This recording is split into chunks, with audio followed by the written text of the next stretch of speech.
The panel. I've got 8 questions.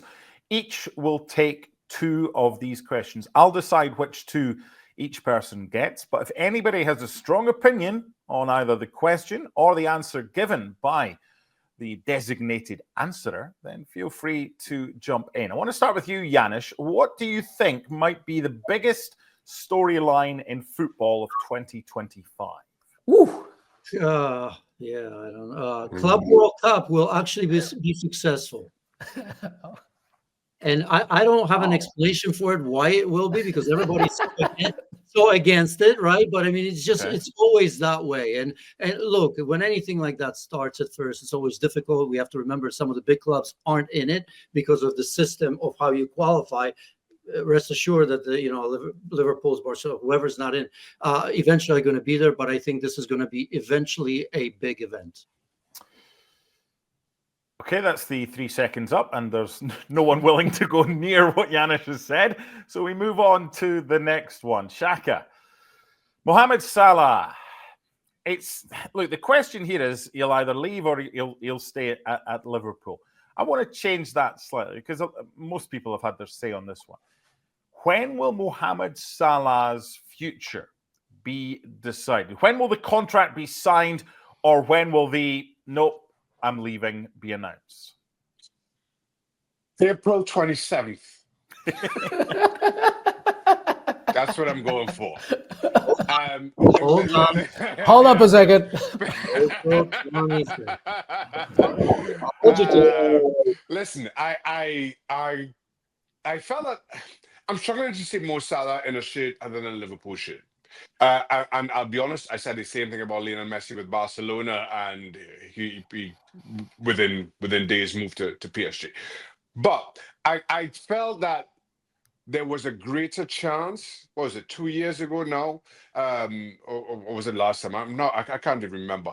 Of Mo Salah moving to Saudi Arabia when that initial contact had come.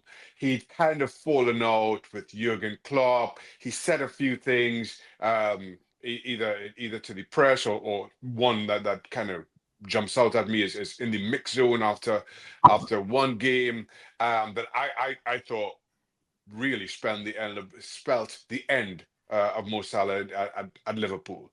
That wasn't to be. The team are playing wonderfully well right now, and so I feel there's a less chance this time around than there was 12 months ago. And so I think both club and player continues to posture. The club will continue to work behind the scenes to make sure that Mo Salah signs for another year or whatever it may be. So I expect that announcement to be made, not in the next few weeks, but certainly before the end of the season. April 27th falls perfectly.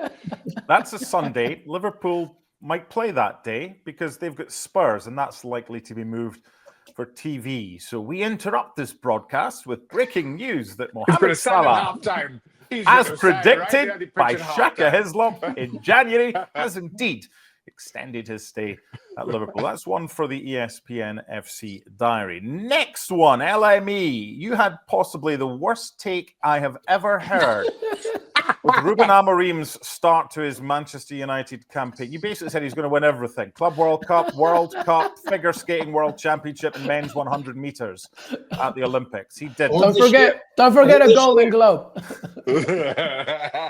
So you can have this one. I think I know what the answer is going to be. In his time at Old Trafford, Ruben Amorim will win silverware with Manchester United.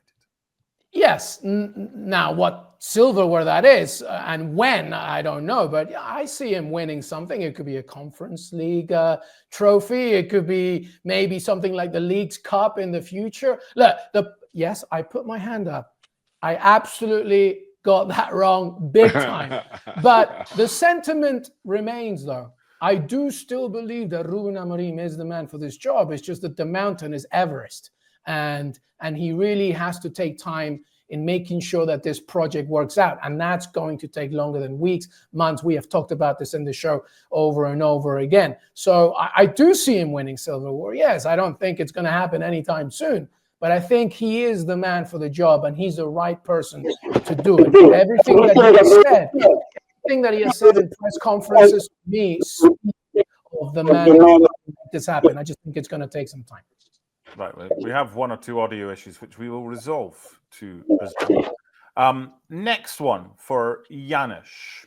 How about this one? Cristiano Ronaldo will end his playing career in Europe.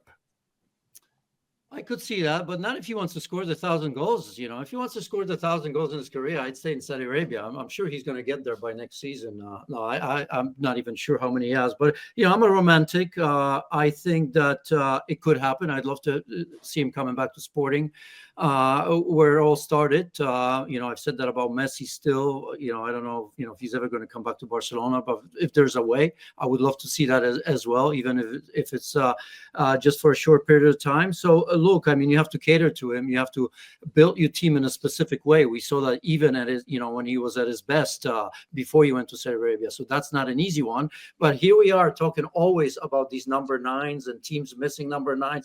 Arsenal, no, by the way, I'm not saying that Arsenal should get him, but you know, there's a number of teams that could use a player like him. So my answer to that is yes. When it's all said and done, he's going to finish his career in Europe.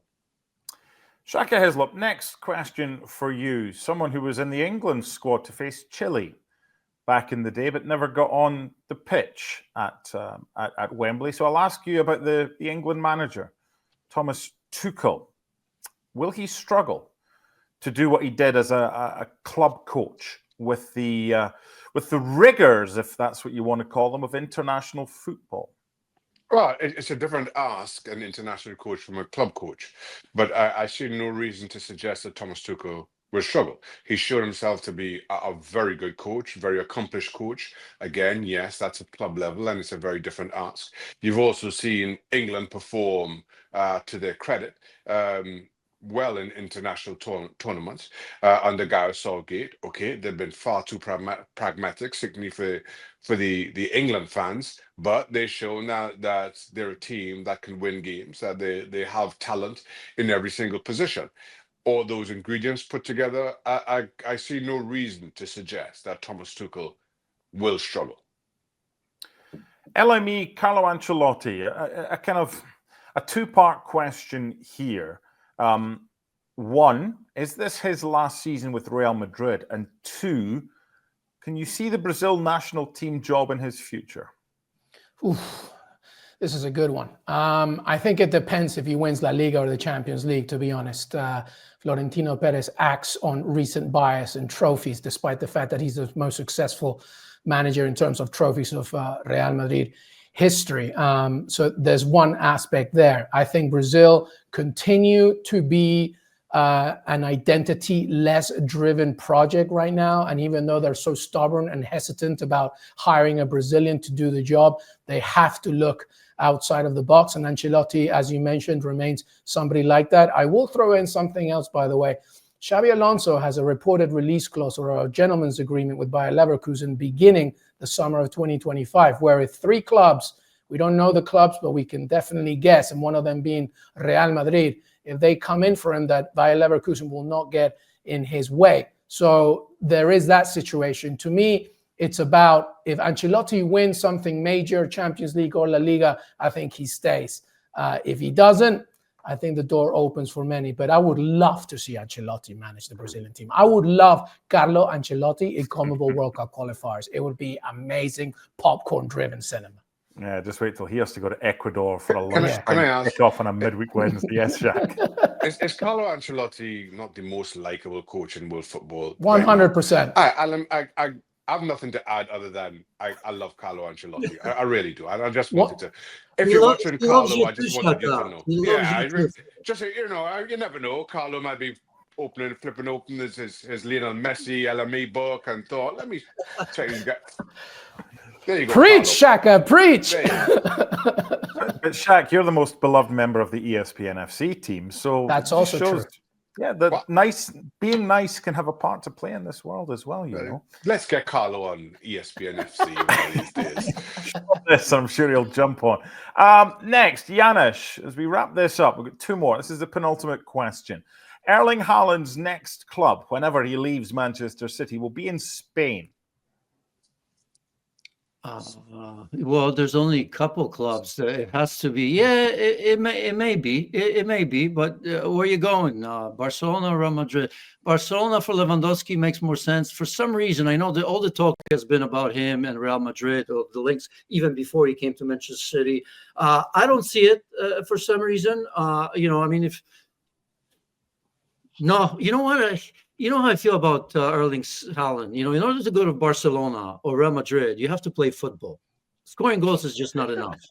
And, you know, I've never felt that he's the sort of, you know, I mean, he's limited in some way. You know, I'm going to keep my line because I'm the only one, at least here on these shows, that always goes against Erling Haaland, even though I have tons of respect for what he does. And certainly, as we see even now at Manchester City, when they struggle, when there's no service, he doesn't score as much. I've always felt he was limited. That's not his fault. This is the way he plays. This is the way he played at Borussia Dortmund as well. So, you know, it can happen because there's 3 or 4 clubs that can probably afford him. So he may end up there, but I don't know if he's the answer either for Barcelona or Real Madrid in that position. I can see Real Madrid all day long. If you can figure out, and let's assume all things stay even, if you can figure out Vinicius and Kylian Mbappe right and left, and nobody's been able, even our beloved Carlo Ancelotti has been able to figure that out just yet. Can you imagine those two functioning well, one wing, the other wing, and Erling Haaland through the middle? Oh, that's if you can figure that out, then the answer is yes. Yeah, who's gonna track back? Who's gonna defend? Yeah, defend and track back. Judy's gonna track everybody. Judy's tracking everybody. Okay. Finally, I just need a yes or no for this last question. Will Nottingham Forest be playing in the Champions League next season? LME. Oh, I want to say yes. I'm going to say yes. I'm going to be the romantic here. I love what they're doing. Yes. Okay, that's 13 words. Janusz. Yes, because they're going to get 5 spots, not 4, right? So I'm going to 4. I would have said no. 5, I'm going to say yes. Why not? Big, massive club that I remember. Not that I want to age myself in their glory days. See, a couple of things here. One, I'm with you because I should have prefaced it with the likelihood is England will have 5 spots. 2, thank you for adding that, even though you were only asked for 1 word. But then when you say I remembered, we didn't need that. That was too much. Shaka, yes or no? No. Oh, Shaka. Listen, Newcastle are going to. I'm back. Oh, of course. I forgot about that. That. See, so I was sticking to one word. I tried to stick to one word, Mark. I know. No. That went out the window. Let me pride it out to me. That went out the window. MD, I'll just say this, MD, very quickly. They have 18 games. They have 18 matches left in the league. 10 of them are against teams in the top 10. But their record this season against any of them, home or away, has been remarkable. They don't just rely on one person. They're a collective. We got to go for it. I'm a big fan of Nottingham Forest this season. Liverpool, Man City, Arsenal, top 3 will add Newcastle and make Forest 5th. How's that? A few angry people there. You're giving Man City one? No. Well, absolutely. They're going to be in the Champions League. No problem. By the way, I know that said that was the last question, and producer Rob's like, come on, just shut up. I've got one more for each of you, okay? A Scotsman here is going to give you all a blank check, right? Which means you can buy one of 2 players, but you're only allowed to buy one. There's all kind of issues with that. A Scotsman giving you a blank check. I know. I know better than that already. Do we buy or do we swap? Well, no, here's the question, right? You can buy one of these 2 players with my blank check. Erling Haaland right now or Alexander Isak? Shaka. Erling Haaland. LME. Isak. Janusz. Haaland.